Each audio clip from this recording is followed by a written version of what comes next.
Welcome to the Fantasy Hockey Hacks podcast. I am your host, Bruce Gunther. Joining me this evening, Devon Davidson. Welcome, Devon. Hello. And coming off of IR, John Enns. Welcome, John. Hello. So what was going on with you? You had the vid or you had the flu? What was going on? Well, if you don't test, you don't have it. So I don't know.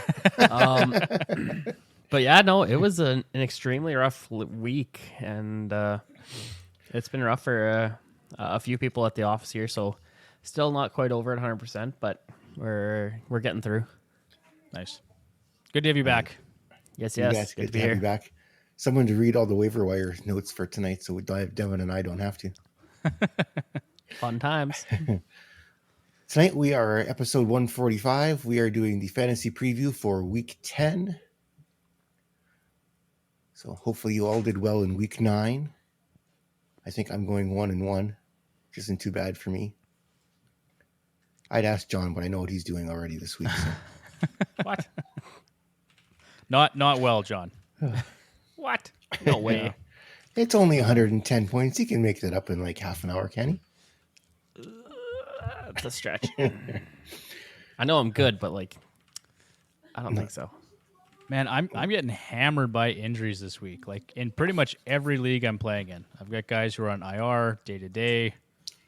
You got Kahkonen in any of your leagues? I sure do, yeah. You probably didn't want to see that play either. No, I just saw the notification. He collided with Ryan Strome and did not return to the game. Knee on knee hit. Strome stuck his knee out and Connor went flying into the net. Oh, so can we put Strome on the list then? They put Strome on the list. That useless tit.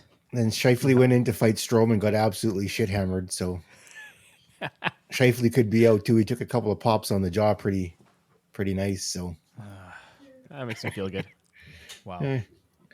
So yeah, we'll have we have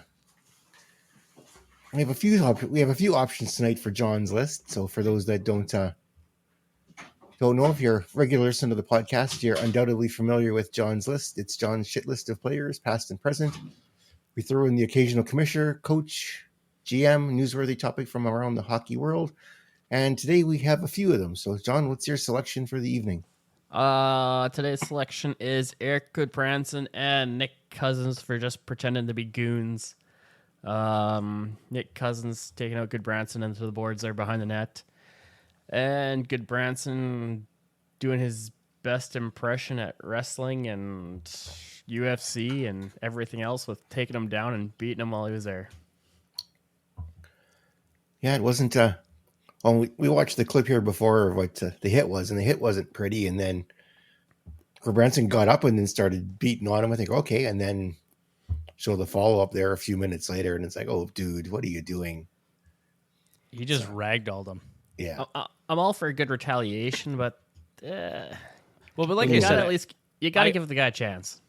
Yeah, for sure. Like I don't like when guys don't square up and give. It's if you want to fight him, that's fine. I'm sure he would answer the bell, and then you could have had your way with him. But to do what he did wasn't great. But I mean, the hit wasn't great either on Gudbranson.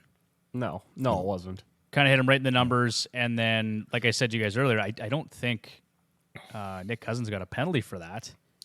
So that was part of his frustration too. Is like, okay, well now I get a 2-minute for retaliating after the guy hit me from behind. Mm-hmm. And Gudbranson isn't exactly a small guy. No, he's massive. He's a huge, massive human being. I was just watching this play here, the Ryan Strome play on Kahkonen, and it doesn't look good, Bruce, for sure. And you got a game misconduct for that too. Yeah, you got 5 in a game for that. Good. That was a loser play.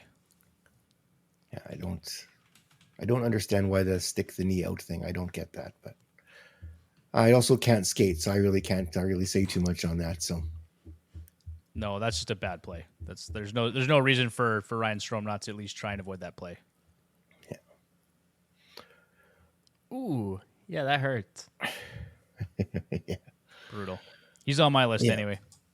So he is getting a hearing, though, apparently, according to player safety. Gudbranson is, so just what I'm reading here. So his wasn't an in-person one like Perron, so we'll see how that shakes out. Well, he'll get a $5,000 fine. out of a hearing. Yep. There you go. Yeah, and Scheifele did get his face fed there. By Oh, he got his face caved in. Yeah, it's like. So I'm waiting for my notification because I got Scheifele in one league. That's broken face. yeah, exactly. He's out with a broken face or a concussion or something like that. So would make everybody in the Yahoo League happy. I gotta watch this play now. I didn't see the fight between the two of them. Oh, the follow-up fight? Oh yeah, Yeah. it was awesome. It was good. It's a good way to start the podcast off. Hey, we were watching fight videos. Oh yeah, this is great. Nothing but the best of hockey, eh? There you go. Scheifele's not much of a fighter, I guess. Eh? All right. Well, you're looking at that. We'll move on to fantasy lock of the week. Lock of the week this week was Nikita Kucherov of Tampa Bay Lightning, rostered 100% in Yahoo. I'm guessing it's 100% in Fantrax. I didn't check. I just left the number up from last week, but I'm guessing it's 100%. Kucherov had a decent week. In 4 games, he put up 7 points, 4 goals, 3 assists, 20 shots on goal with an average of 21-24 time on ice. This included 2 power play points, and he had an average of 4.34 minutes on the power play. What gave Kucherov the edge tonight in our lock of the week over our honorable mention, which is Nathan McKinnon, is 3 of Kucherov's 4 goals this week were game-winning goals. So that's don't see that too often. And if He's you're been scoring fantastic. those in your fantasy league, that's 3 extra points, I think, in a lot of cases. So if not more.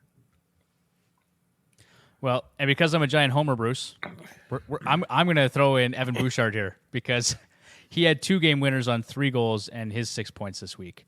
That guy was absolutely clutch in basically every game the Oilers played. He's been phenomenal this season. I think he's on pace for like 90-some points. I read 92 points after today's game he's on pace for. Yeah, Dude's he's still been trash. incredible. He is He's not still trash, trash. John. You bite your tongue. No. As much as everybody shit on Paul Coffey, the defense seems to be doing a little bit better since Coffey went behind the bench on the defense. So can't really. I don't know if we should be surprised or just okay. That was good. I Either think way, a I'm lot of going to take it. Yeah, I think a lot of people's issue with Paul Coffey was they thought, is this guy really going to be the answer to help us defensively? Like actually keep pucks out of our net. And whatever changes they've made, it's been huge. Like the penalty kill is now 90-some percent. I think today they were 5 for 5 on the penalty kill. Take too many penalties, though. That's the problem. Shouldn't take. Well, 5 sure. penalties. Sure.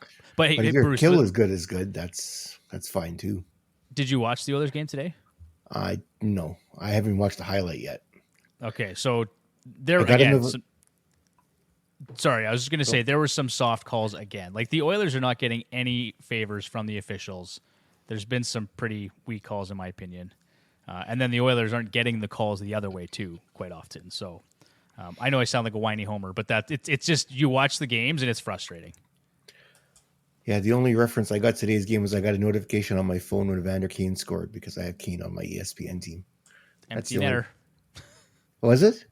Yeah, Connor McDavid got lucky along the boards, just managed to knock down a puck as the guy was trying to clear it.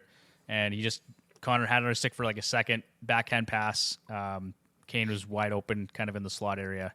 And Nice. Right in the empty net. So that made it 4-1. Excellent. I heard Pickard played really, really well. He did. You should have seen the save he made, Bruce, on Jack Hughes with, I can't remember, there was like three or 4 minutes left. Might have been less than that, actually. And just like a 10-bell save right in front of the net. So the Jack Campbell return has been delayed slightly. Jack Campbell's not coming back. And if he does, management needs to give their heads a shake because that guy's been absolute trash again. If Pickard keeps playing like that, Campbell may not come back.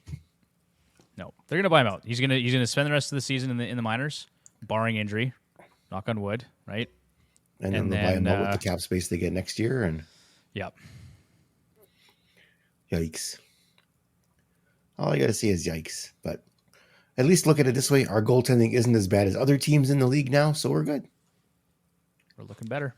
They can't talk about our goaltending now because you look at, what was it, Carolina's? Holy crap. Columbus doesn't have an NHL starting goalie at the moment. Oh, he's got a cool name, though.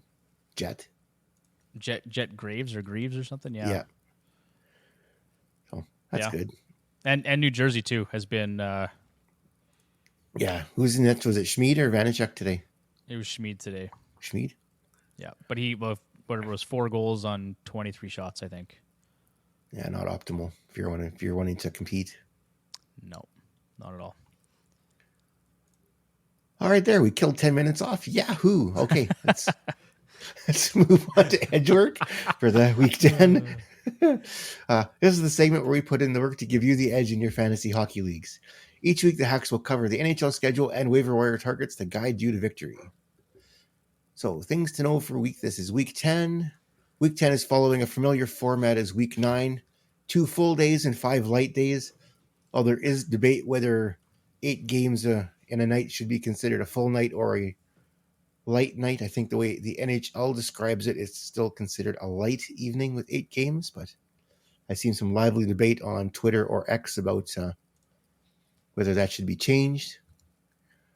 There is a total of 51 games on the schedule this week, 10 on Tuesday and 13 on Saturday being the full days. The remaining light days of the week feature 8 or fewer games, so optimizing for games played will be a bit of a challenge this week again. In terms of optimizing those games played, there is a total of 10 teams. I'm not reading them off again this week. That do provide an advantage with 4 games played. Of those teams, only the Islanders and the Senators play 3 of their 4 games on off nights. So we can see that. Teams to fade this week would be Columbus, the Kings, the Wild, and the Canadiens, as they only play 2 games of this week. Just a quick recap. Monday has 4 games. Tuesday has 10. Wednesday 5. Thursday 8. Friday has 6. Saturday has 13. Sunday has 5. Check our show notes to see which are all the teams that have 4 games, 3 games this week. I'm not going to read them all out. Fair enough. That takes us on to the waiver wire targets here for week 10. Our waiver wire targets will be focused on players that are rostered in 50% or less of Yahoo or Fantrax leagues. When considering players to target, we review recent performance, player deployment, and upcoming schedule, and a bit more. So, John wants to talk about our first forward. I know he wants to talk about him really badly. Oh, of course. Our first guy we've got on here is Mikael Granlund, San Jose, roster 22% Yahoo, 27% Fantrax. He's got 3 games this week: Winnipeg, Arizona, Colorado, playing on that second line with Anthony Duclair and Fabian Zetterlund.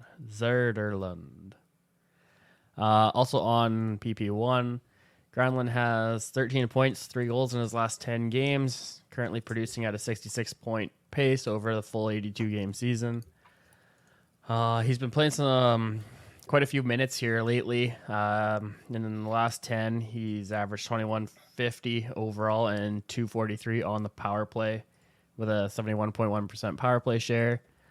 And he's available in basically, 85% of leagues there. Fantasy managers should ignore the team he plays for and basically look how he's producing. He's doing great. He's going back to his Minnesota Wild days where he was actually producing points. Yeah, he's looked really good. I almost picked him up today, actually, and I forgot to check how he did. Ran out of roster moves, eh? Well, I was going to add him, but I went with some other ones, right? I went with some other pickups.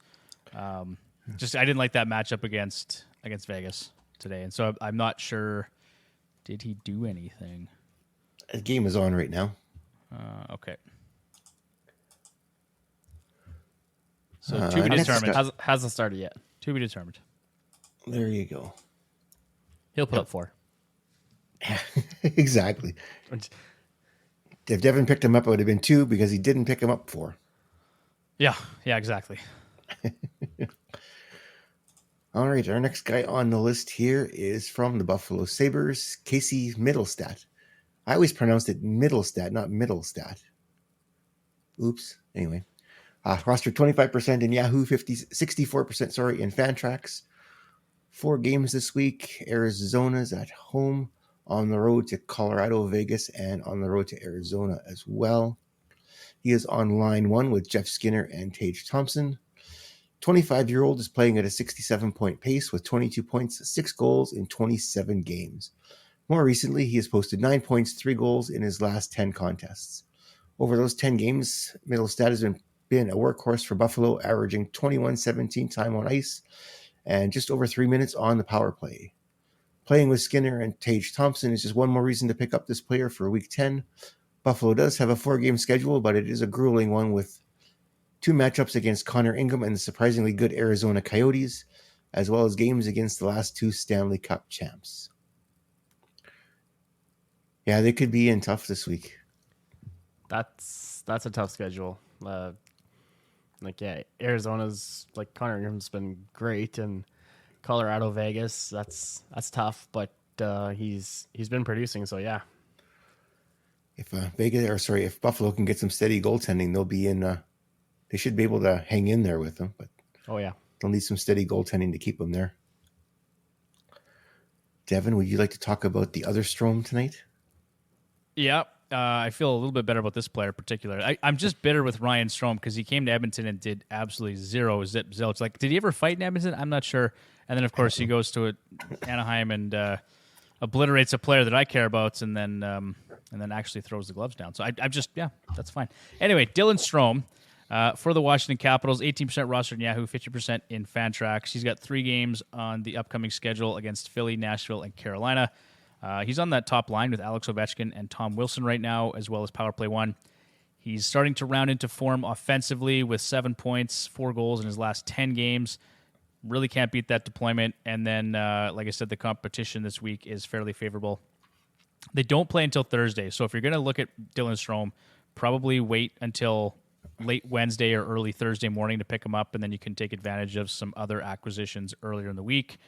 Maybe get a guy who plays Monday, Wednesday, and then drop him for a guy like Dylan Strome because he's getting some big minutes and he's putting up some points. So I would definitely give him a look this week. And as we talked about earlier, Bruce, terrible goaltending from around the league.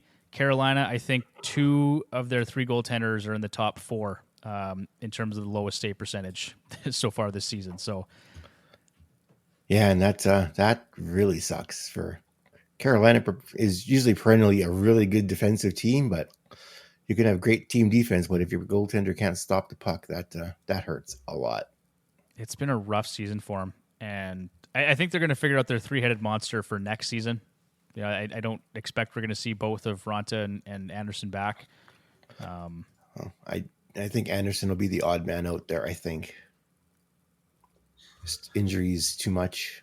Really, it's this blood clot could keep him out for the rest of the year, possibly. So hopefully it's nothing nothing serious, life threatening. But yeah, he's dealt with lots of injury issues throughout his career, and obviously Kochekhov's a good young goaltender, so they'll figure it out. And then even if they don't bring Ronta back, I mean, there's going to be other options in free agency too. So maybe they'll take Jack Campbell. Yeah, we can only dream, Bruce. Isn't his save percentage better than the teams? Actually, just saying. I was looking at it a second ago. Not much. I think he's better than Ronta technically, but it's still pretty rough. So it's not really worth. All right, it was worth a shot. Here you go. Jack Campbell, 873. Peter Kochetkov, 873, and then Ronta's at 860. See, there you go. He's already an upgrade. He'd be in good company there, I guess. Contract could be a little ugly, but he'll be fine. He'll be fine. It's Carolina. Yeah. Right? All right. Who wants to do the next one? Any volunteers? Well, I can do John, thanks for raising your hand. Oh, you beat. Okay. Yeah. All John. Go for it, buddy. I totally meant to do that. Next on the list here is Mason Marchment. Dallas, roster 24% Yahoo, 38% Fantrax. 3 games this week versus Detroit, Ottawa, St. Louis. On that second line with Matt Duchene and Tyler Seguin. Also getting time on the second power play unit. He's off to a solid start, playing nearly a 60-point pace alongside those 2 previous guys I mentioned here. He's got 12 points, actually, 6 goals in his last 10 games, and still available in a pile of leagues. He's an excellent option offensively, but also does give a bit of category coverage with 1.2 penalty minutes a game and nearly a hit a game. Also, he's got a 17.3-ish as well, which is above his career average. And his team's even strength shooting percentage is at 11.5. Devon, there's your player to replace Kahkonen. You know what? I actually grabbed Mason Marchment here over the weekend, just hoping he could pile on some points for me because he had been so productive. Of course, nobody produced for me last night, including Mason Marchment, including Robbie Fabry's another player that I picked up who had been doing really well. And then today, I picked up Adam Fantilli because he'd been on a run, and we'll talk about him here in a couple minutes. But just nobody's been producing for him this weekend, Bruce. So I guess it doesn't really matter who I pick up. I've been very, very fortunate with them. As much as I complain about my ESPN team, I have been very, very fortunate. It has been competitive this year, and I really didn't think it was going to be that competitive. I had some, as the first 2 weeks didn't go well, and then it's been better since, but I'm pretty much thinking about going the Tyler route with no goaltending and just going all forwards. Well, you don't have a choice. You have no players you can drop. I know. Literally, I have no players I can drop. I can drop my 2 goaltenders because I'm just rotating goaltenders off the waiver wire. That's all I'm doing because there's nobody in there worth keeping. So can't swap out players, so I'll just swap out goaltenders. Which crappy goaltender do you want to put in there tonight? So, and my full G strategy is not working this year. No. Well, Ottinger has just been dog garbage. I traded him away. Man, he's been brutal lately. Sorry, John. And I think Shesterkin's got like a 9-12 save percentage. And Jonathan Quick looks like the second coming of Dominic Hasek. So it's just like, what is going on? Of course, this is typical for goaltenders, I guess, but it's the whole 0G thing, right? You draft them high, and are they gonna? So I think this year in ESPN, I think 2 of my last 4 picks were goaltenders because of whatever, right? And it has been. Well, let's see if I look at if I look at the actual standings in that league. Holy crap! Okay, I'm number 1, so maybe I shouldn't talk too much. I didn't read. Last time I looked, I was like 4th. Now I'm now it says number 1. So I guess maybe I should shut up now. Whatever you're doing is working for you. The issue I take with 0G, honestly, is that, and it's in this league particular that we play in, Bruce, is the goaltending stats actually matter. So unless you're in a setup where they don't, because you get points for 5 points for a win. So it can be hard sometimes. There's always 0G options to pluck off the waiver wire. But in our league, in this setup particularly, you see all the time, there's 3 or 4 goalies on a team and guys are snapping them up left, right, and center. And I know last year, especially down the stretch, there was no goaltenders to be had on the waiver wire because guys are just hoarding them. So then in a case like that, it makes it really difficult to stream goaltenders. And that can be the difference sometimes. Yeah, in our FHHL, that's why I made the trade with John to get the 2 Boston goaltenders because they're pretty much a pure tandem, and my goaltending was not. Like I said, I had Ottinger, but he wasn't performing well, and I had Besser, and I wasn't really sure if Besser was going to. Well, you sold high on Besser. You sold high on Besser, and that made sense, right? He was shooting. I think he's still playing fairly well, though. I don't know if he's at the same pace, but I think he got a goal the other night, so he's still playing well. Yep. No, and I think so, Bruce or John, that works out well for you. Like Besser's been fine. Oh yeah, I got no complaints there. Well, but Bruce, I mean, Ottinger's kind of fallen off a cliff here recently. Other than that, yeah. So that's unfortunate, but that's not going to last either. I expect a lot more from him, right? No, it won't take him long to pick that back up again. It's friggin' Bruins. He's a couple of games against Chicago or Columbus or something like that. He'll be fine. A tune-up game. Exactly. Yeah. All right. Back to the waiver wire. I was going to say, not that rabbit trail. Next guy on the list here, I actually picked him up in our FHHL league. Lucas Raymond, left wing, right wing. He's rostered 61% in Yahoo, and 85 in Fantrax. They got 4 games. They are on the road to Dallas, on the road to St. Louis, home to Carolina, back on the road to Philadelphia. He is playing on line 1 with hopefully Dylan Larkin and Robbie Fabry. He's seeing some time on power play 2. This is basically the last call for Lucas Raymond. He's available in just over 40% of the leagues. The window to grab this player is quickly closing. 22 points, 9 goals in 25 games to date this season. The 21-year-old is producing at a 72-point pace and will reach the 200-game breakout threshold here early in 2024. Playing alongside Larkin should ensure some stable production, providing Larkin is okay. Mm-hmm. And the deployments at both even strength and the power play has been solid, averaging around 17-22 time on ice per game and just over 3 minutes on the power play as well. So, like I said, hopefully Larkin's okay. I think on that play, it looked like he just was knocked out cold. So hopefully that is the worst that happened out of all that. So I just saw a couple replays of it, and it was kind of played in slow motion. I don't understand exactly what happened, if it just hit him in a funny spot up high. Like, it really didn't look that vicious. It looks like he took 2 shots to the head, right? One from the one Ottawa player and then one from another one. And I think the first one knocked him out. And the second one, I don't know if the second one had any effect. It looks like he was on his way down already by the time the second one hit him. But I don't know. Yeah, if they just found a soft spot or something, but it didn't look good because he went face first into the ice.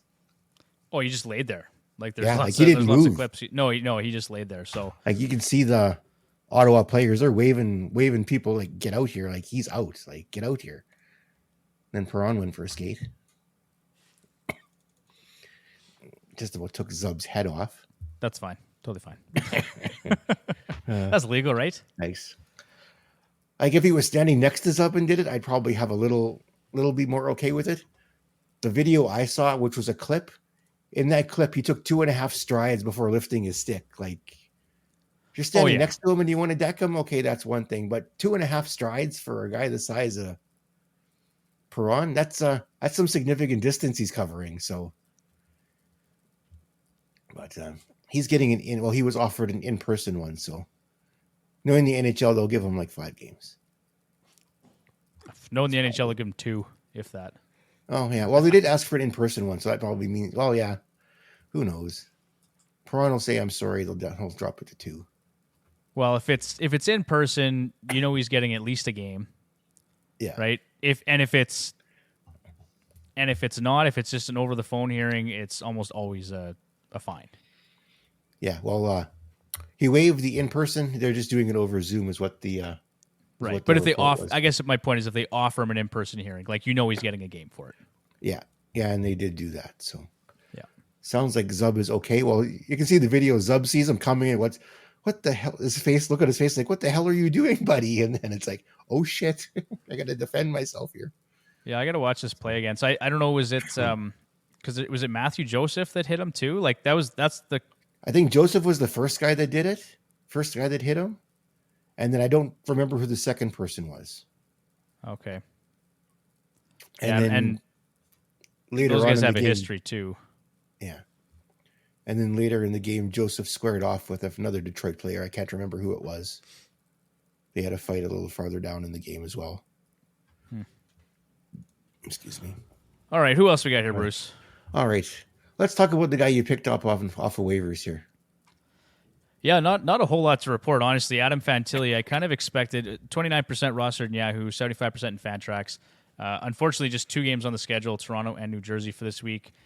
He's not really getting the deployment you'd like to be seeing, especially with their captain, Boone Jenner, being out for the next 6 weeks with a fractured jaw. I really thought Fantilli would see a bit better deployment. I was hoping, top line, even just top power play, something, but he did see his ice time spike a bit, so he went from just under 12 minutes to just under 14 minutes today. He's getting power play 2 time, which is fine. He does have, he has been producing of late. He's got 6 points, 4 goals in his last 5 games. So he's been putting up some points despite less than ideal deployment. Probably a guy that I'd be looking to stream. Maybe not this week necessarily, but just keep a close eye on him, because if they do decide to give him some better deployment, I think he has a chance to pop here. Definitely. Hey, Devon, guess who's got a point already tonight? Granlund. Got an assist. Of course he did. Sharks are up on the Vegas 1-0. Of course he did. And it's one of those things, Bruce. Is like, okay, I'm damned if I do, I'm damned if I don't, right? Because if I grab him, it's like, oh, you look like a genius for picking up Mikael Granlund playing against Vegas. And of course, I think I actually picked up Chandler Stevenson, just thinking, well, top 6 in Vegas against San Jose, that makes some sense, right? But definitely, Scheifele's fine. He got an assist tonight. Okay. In the third period, so he's fine. There you go. All right. Let's move on to defensemen. Who wants to talk about the first defenseman? You know what? I'll just touch on this, Bruce, because I was scraping the bottom of the barrel a little bit this week with defensemen. It was tough to find, I thought, some guys that were getting meaningful minutes and producing some points. But we've got Thomas Harley here from the Dallas Stars. He seemed to be sort of a trendy pick this week.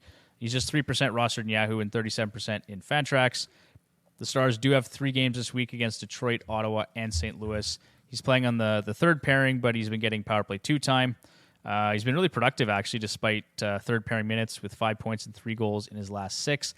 And he's also played over 21 minutes over that stretch, too. So chipping in with roughly 3 blocks per game. So if your league counts blocks, and if you're looking to fill that need on your roster, probably a helpful player to add there. But again, just more of a short-term, deep league acquisition, but probably someone to keep in mind anyway. No, most definitely, especially in bangers leagues. And you look at even leagues like our FHHL, it's you look on there, there's not many top defensemen there. So if you have a defenseman that goes down, it's a little thin in there. So, Yep. So that's why he's here. I mean, he's putting up points despite his deployment. All right. The next guy on the list here is Cam York, Philadelphia Flyers. He is currently 4% rostered. Yahoo, 48% in Fantrax. 3 games this week, Nashville, Washington, on the road to Nashville, and then Washington and Detroit at home. He's playing on the first pairing with Travis Sanheim. I think he was back on the top power play here. They were, if I remember correctly, they were talking to Sanheim here earlier this week, and they were looking for a way to manage some of Sanheim's minutes because he's been playing over 26 minutes a game. So I think York got some power play time, and they were trying to balance him out a little bit. So, York is the defenseman out to roster in Philadelphia for right now. He's top pairing, top power play minutes, 7 points, 3 goals in his last 10 games, and offering nearly 2 blocks per game this season. So, if you need someone on defense, that would be a good pick, and he's available practically everywhere. Yeah, it's been kind of a weird situation in Philly this year, right? Because they've kind of gone from Cam York to Sanheim to there's another guy they're giving some time on the power play, and now they're back to Cam York again. So well, and even Sanheim said himself in one interview, he says he was getting tired from playing basically all the time. So they had to figure it out, or they're going to burn him out before mid-season. So for sure, York some time on the power play, and I think they cut back his time on ice a few minutes so that he's not being used up nearly as much. And I think they're still in the playoff race, are they not? Good question, Bruce. Well, while you're doing that, John would love to talk about our next person. Absolutely. Next on here, we have Keandre Miller, New York Rangers. Is rostered roughly 50% at Yahoo, 78% Fantrax. He's got 3 games this week, Toronto, Anaheim, and Boston. Playing on that second D pairing with Trouba. Miller's got 4 points in his last 5 games, 3 of those being goals. He's heating up offensively, and he's been playing well. Getting some minutes in here too. He's up to 24 minutes on that December 2nd game against Nashville. Getting those shifts in. Gotta get those shifts. Gotta get the shifts. Yeah, he's a big body, and he's starting to put up points too, and that's what you're looking for there. I have him, I think, in ESPN League. I don't think I have him in Yahoo. Oh, no, because I got Luke Hughes. Oh, yeah. I really like Keandre Miller, just for his category coverage, his offensive ability. He's never going to get power play 1 time, unfortunately. No, probably not. That guy named Adam Fox, I think, has a pretty good hold on that. And then, when we saw Fox was down, it was Gustafson, so he's never gonna. No. Not gonna happen. No, but I mean, he's been effective 5-on-5 playing with Jacob Trouba, and he's getting exposure to that top six in New York. So I think if you're looking for a guy to help out offensively and with some category coverage, he makes a lot of sense. No, most definitely. That rounds out our defensemen for tonight. Let's move on to goaltenders. Let's start with Devon's favorite. Devon, did you want to talk about your... Mr. Dustin Wolf? Mr. Dustin Wolf. Mr. Dustin Wolf, yeah, for sure. 10% rostered in Yahoo, 43% in Fantrax. The Flames have got 4 games on the docket here: Colorado, Vegas, Minnesota, and Tampa. With Markstrom out week to week, we know somebody's got to fill in those shoes, right? So it's either Dustin Wolf or Dan Vladar, and I don't think Vladar has been particularly good this year. Wolf gave us a bit of a glimpse of what he's capable of doing this past Thursday. He had a 28-save victory against the Hurricanes with a 2.0 goals against and a .933 save percentage. Outside of that, he hasn't been outstanding. He's got a 3.04 goals against and a .900 save percentage so far this season. Really just one quality start in his 4 or 5 appearances. But he's a young goaltender, right? 22 years old. He's done everything he can at the HL level. He's not going back there to get any better. So there's going to be some growing pains here, and it's not like it's an elite roster in Calgary either. So, but his percentage rostered is still low, and if you're looking for someone to stream in the crease, he's definitely an option. Yeah, it's a tough schedule, but it's a tough schedule. I mean, that's a winnable game. Colorado, Vegas, Tampa, those are all tough matchups too, right? So, yeah. But hey, we'll find out what he's made of. That's right. Yeah, because they didn't bring him up to sit in the press box. They brought him up to play. So I would not be surprised if he plays 3 of the 4 games. Yeah, and that's kind of what I'm looking at is going, well, he's going to play probably 3 or 4. I mean, 2 at minimum, right? And then he's going to face a lot of shots. Yeah. Trial by fire. Yep. Hence the flaming C on his chest. Give him a look. And then, Bruce, you got to talk about this next guy because I know you picked him up today. I picked him up today because I took a wild guess that he would be the starter tonight for Montreal. And it ended up being Jake Allen, so kind of... Bruce, you know what I did? Because I was thinking the same thing. I went to, it was either goalie post or left wing lock, and one of them, or both of them, said that Allen was projected or probable. So that saved me from wasting a pickup. I wanted to pick up a goalie, and I wasn't 100% because you got Stolar, so I was like, I don't want to pick up another player. I want to pick up a goalie, but who do you pick up? And I didn't like, and I'm like, well, you know what? Maybe it's Montembeault. I'll pick him up and just, because I picked him up and then we were out of the house for the day, so I didn't get a chance to look till I got home, and it's like, oh crap. Oh, well. Shoot, yeah, had to take a swing. But I got him for the week though, so there you go. Got a decent schedule this week for Montembeault here. He's got 2 games, I guess. Pittsburgh and New York. Bit of a 3-headed monster in the goaltending situation there in Montreal, so it'll be interesting to see. He may only get 1 start this week, too. Sounds typical for the goaltenders I pick up. Anyway, Montembeault has been absolutely rolling so far this season for the Habs. Over the last 7 appearances, he's had a 4-2 record with a .237 goals against average and a .926 save percentage. Montreal just has 2 games in Week 10, but they are certainly winnable against Pittsburgh and the Islanders. Dear God, Pittsburgh. Oh, my. What is going on? Montembeault appears to be a viable season-long acquisition for fantasy managers looking to fill a spot in the crease. Yeah, I'd say for your 3rd spot, I don't know if he'd be... Well, unless you're on my team, he would be top 2. Everyone else probably 3rd spot, but my team, it would be a top 2 for sure. I think he's a 3rd or a 4th option on most rosters. Like, he's been great when he plays, but it's just a matter of how many games is he actually going to play with Jake Allen and Caden Primo. Yeah. Yeah. It's just, you got to... Like this morning, I thought, oh, yeah, he'll get the start tonight, and then, it didn't happen, so... I didn't look. How did they do today? They lost. But it was a close game, 2-1. There you go. Hey, quick follow up on the Philadelphia Flyers. They've won their last 4. They're on a 4-game win streak. They're 6-3-1 in their last 10.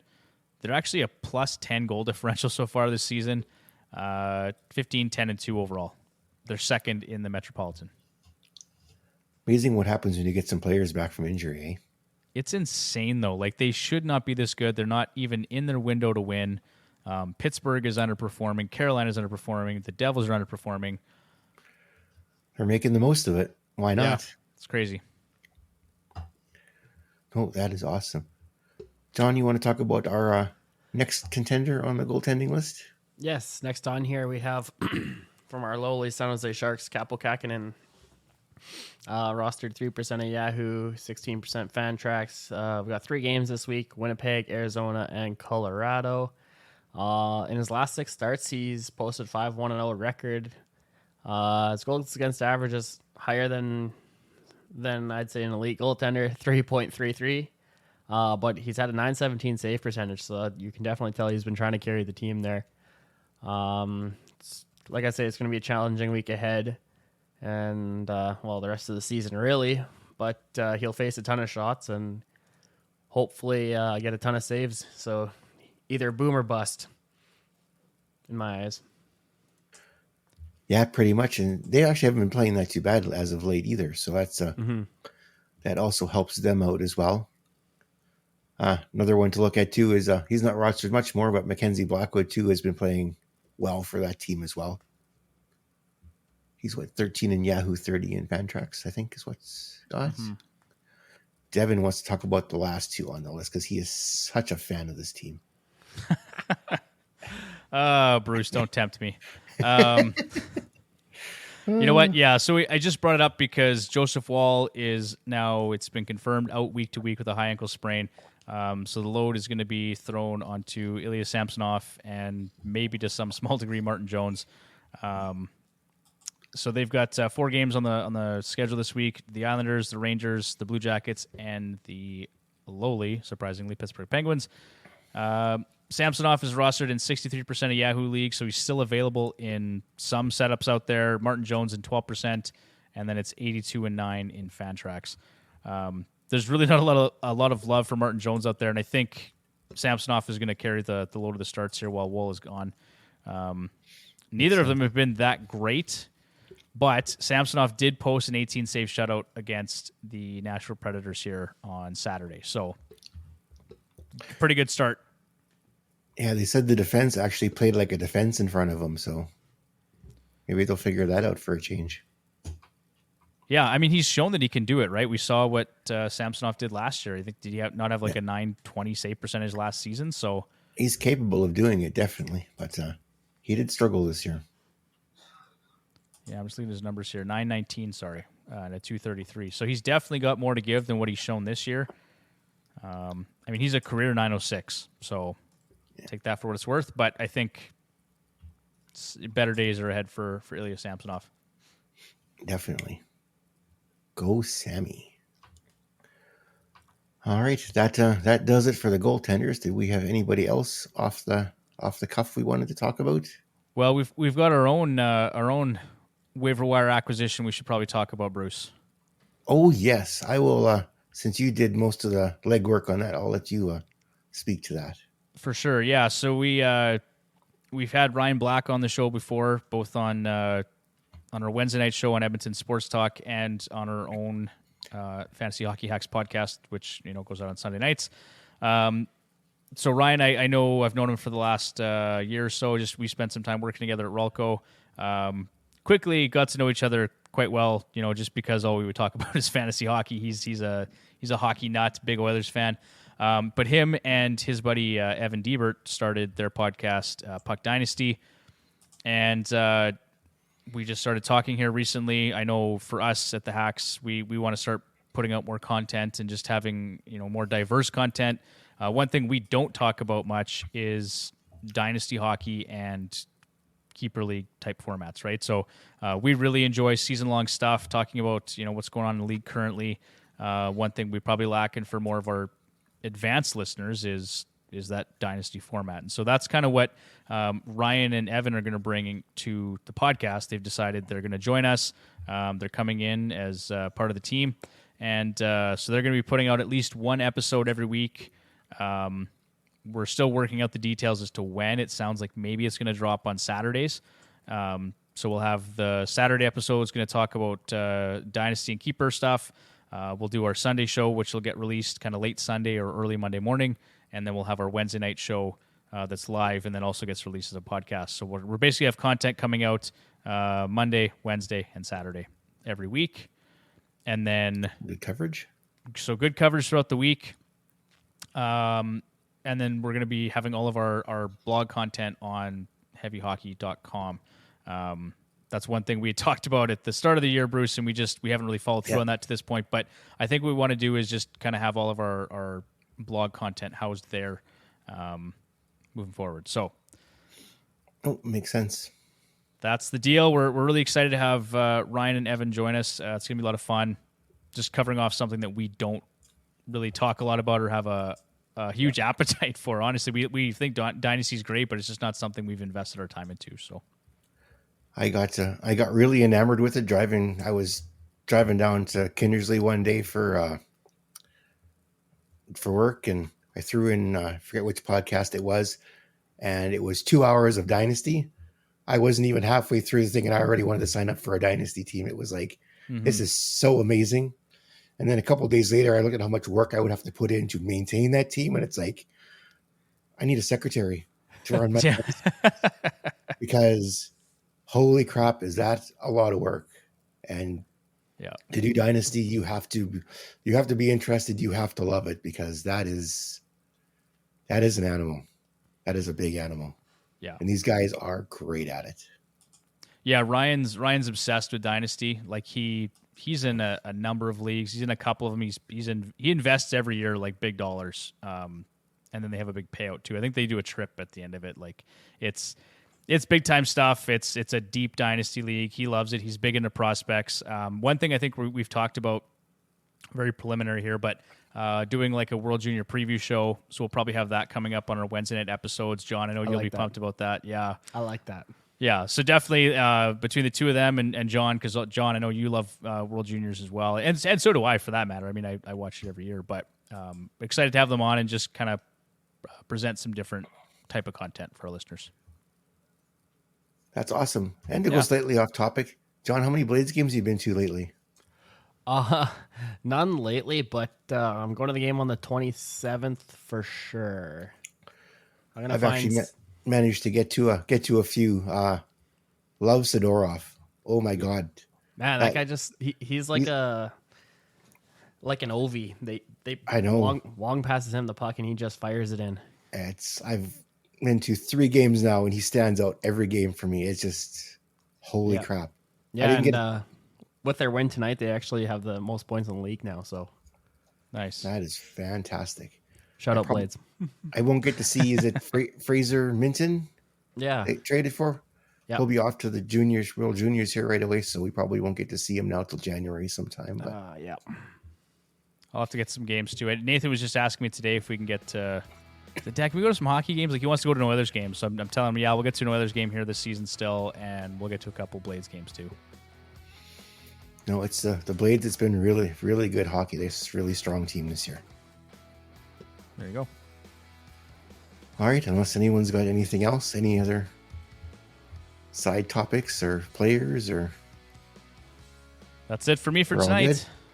All right, that is it for the show. Thank you for listening. You can find us on Twitter or X at FHHHacks and on Instagram at Fantasy Hockey Hacks. Don't forget to check out our live show, Hacks Hangout, every Wednesday night at 9 p.m. Mountain Time on EdmontonSportsTalk.com and on YouTube.com/HeavyHockey. Once again, thanks for listening. Have a good evening. Bye, Felicia. Take care, folks.